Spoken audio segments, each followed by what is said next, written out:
Welcome back. In this particular session, we are going to learn how to apply logical filters, and the options depend upon the type of data within a particular column. Let's consider this column, which is quote value. It has numbers in it, and when we click on the filter button, the first two options you see are the sort options. So let's try this. We are going to sort largest to smallest, and there we have our data sorted in descending order. Now, you have to be careful when you use sort options within filter. Even though you clear the button, clear the filter, let me clear by clicking here.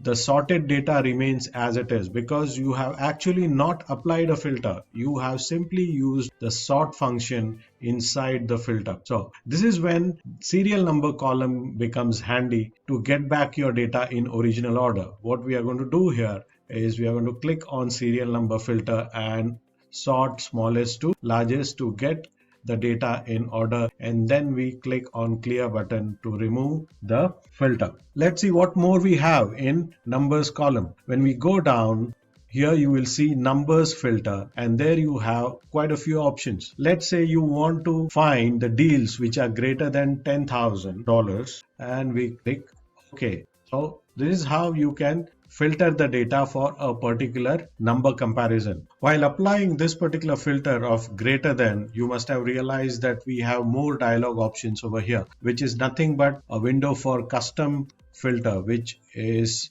the last option in number filter, which is custom filter. So any one of the options you click on, it's the same window that's going to open up, and we can have more than one criteria and use and or functions in our filter option. So let's try by applying to get quote value greater than 5,000, and we will say less than or equal to 10,000 and click OK. So there we go. We have the quotes which are ranging from 5 to 10,000. So this is how we can apply various logical filters in number column. Now let's have a look at the date column. What do we have? Let's click on the filter, and here we have oldest to newest. Before we do that, let's first clear the filter, and now let's try out these options. So we have oldest to newest. So this is going to give us in the order of closure. So this is the first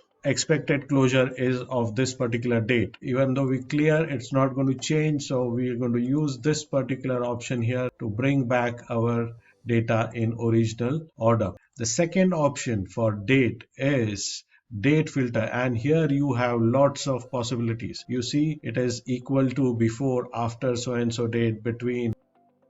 Let's see which are the orders which are likely to close next month. So to do that, we are going to click here and select date filters and click on where is next month here. So we click on next month. So we are in Feb, and the next month deals which are likely to get closed are these. So there are various options, and for date field too. Let's remove this. Here is the option to clear the filter.